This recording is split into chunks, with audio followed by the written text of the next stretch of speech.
lockdown and excess money, right? Excess money because of loose financial conditions distort what true supply and demand should be. Got it. Right? And excess money can come from the government.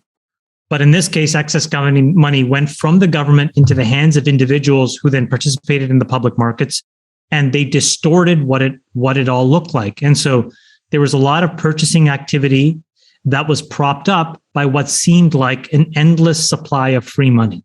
Right. So we look at yeah, good. And so now that money is getting taken out, we don't yet know what the real equilibrium economic growth rate should be, because you have to remember, we have not seen an era without federally introduced spending, without federally introduced forms of quantitative easing since the great financial crisis. So we have been propping up our economy for 14 years straight now.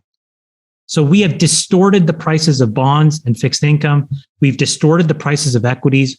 We've created an asset bubble in crypto out of nowhere.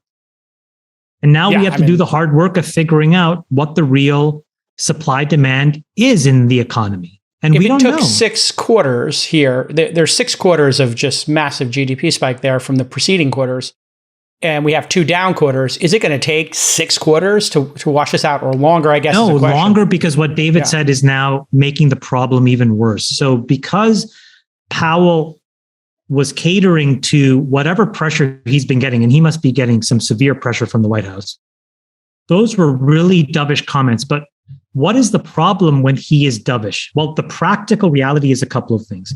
Number one is typically the yields of long-dated bonds go down, okay? That essentially tells everybody else to reprice assets. What does that practically do? It makes the cost of borrowing roughly cheaper, okay? It makes the price of equities, particularly ones that are far out on the risk spectrum. So specifically, let's focus on NASDAQ and crypto, right? Tech stocks, biotech stocks, and crypto stocks go up much more aggressively. So what has Powell effectively done? He has synthetically created a form of easing again, right? Like his job at the Federal Reserve, if you think about the money supply as a pipe, it's to shrink the pipe to close off demand to get things in equilibrium.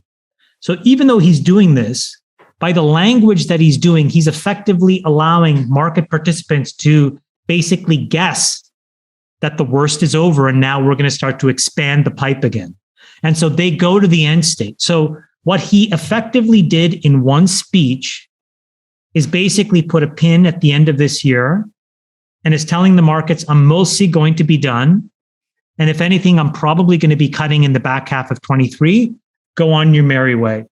And there is no CP. So the problem with that, Jason, is it's now pushing the problem out another 8 quarters. Like, we need to stop this nonsense. He needs to be definitive, and he needs to fundamentally break the back of inflation so that you find out what the true demand is in the economy.